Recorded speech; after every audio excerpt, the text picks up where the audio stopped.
For many years, we've been told just one story about China and Taiwan. But the United States official assessment tells us a totally different story.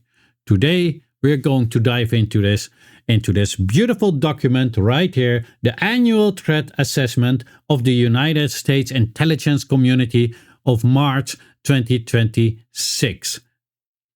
So let's just dive into it, and then you will see what I mean. And we're scrolling down to, here we are. China and Taiwan. In 2026, Beijing probably will continue seeking to set the conditions for eventual unification with Taiwan short of conflict. Very important, short of conflict.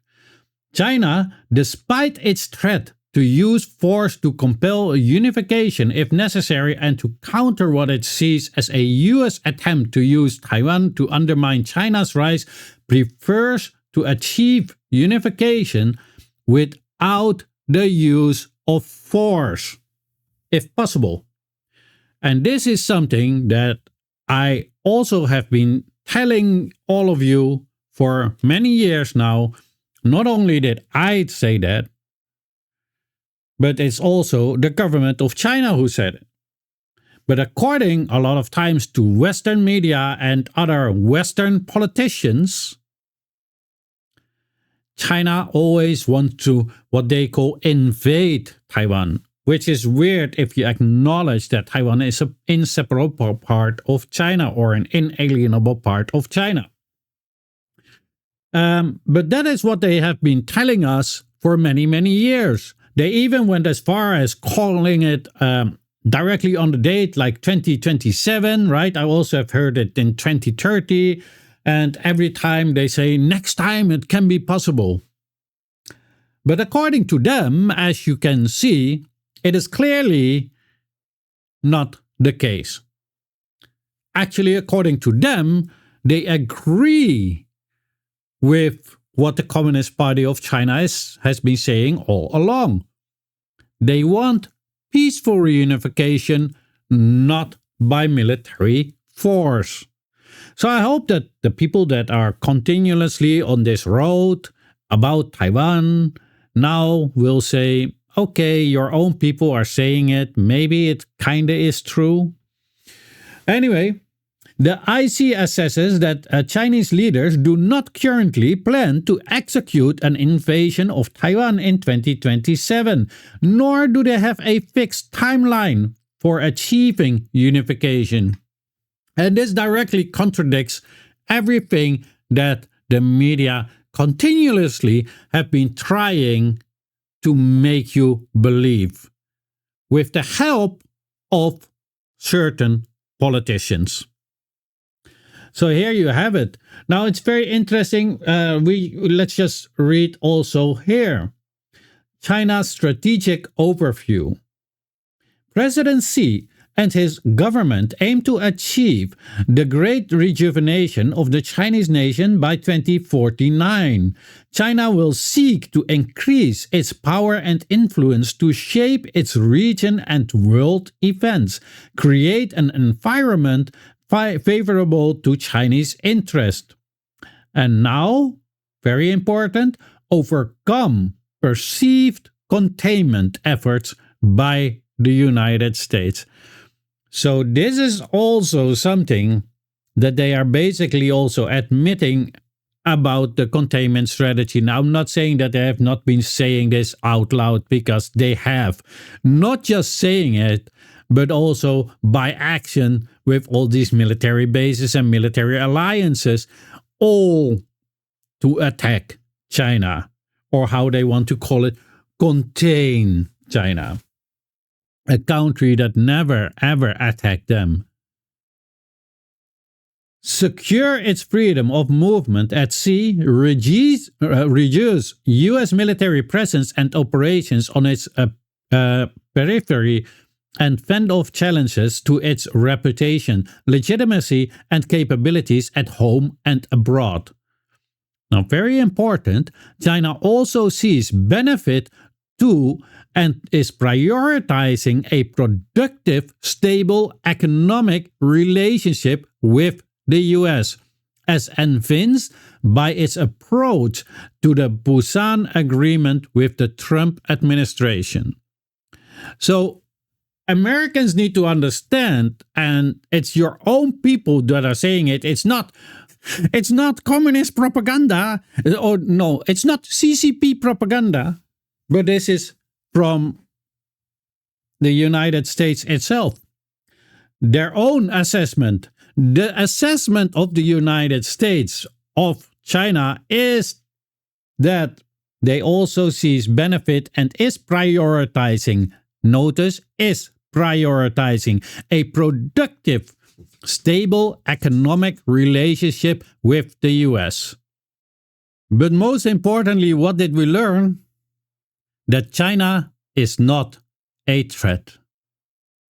Again, for the people who are a little bit slower, China is not a threat. Now, the Americans should start to wonder if they are prioritizing a productive, stable economic relationship with the US, why are we so extremely hostile? Why can't we be stable and productive towards them? Why does it need to be a one-way street? And how long will it take for us to, after relentless attacks, that China says, well, okay, if we really tried, but it seems that you don't want to have a stable economic relationship, then just forget about it.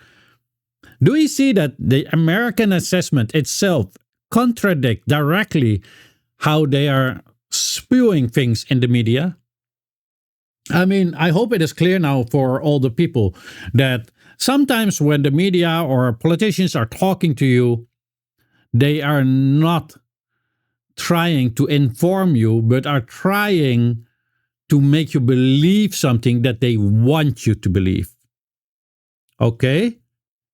But in all reality, they most likely know better. As this all is saying, right? You can also download it yourself if you want. It literally is proving that every single time what the Chinese were saying, and for this matter, I can also pat myself on the back, was true.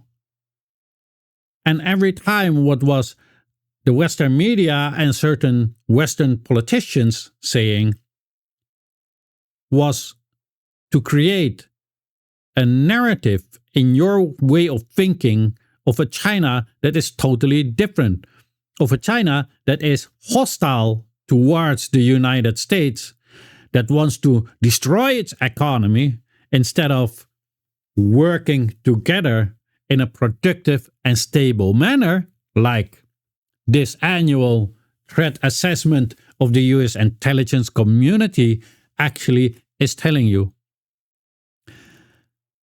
They're also telling you that Taiwan or that China always wants to invade Taiwan. And they're also always telling you that China always wants to militarily invade Taiwan. Now, clearly, according, again, the annual threat assessment of the US intelligence community, this is not true. So now we've come to the situation that, and Mr. Fong is saying one thing, the Communist Party of China is saying the exact same thing, and the annual threat assessment of the US intelligence community is saying exactly the same thing. This is spectacular. All three on the same level. It's not the correct word, but everybody knows English is not my first language. But you get what I mean, right? So I hope you all can get over it and understand that, honestly, China isn't the bad guy here. But what you really, really need to start to understand is Why is it that the media and these politicians try to make you believe in something that is not true? What is behind it? And who will earn money off of it?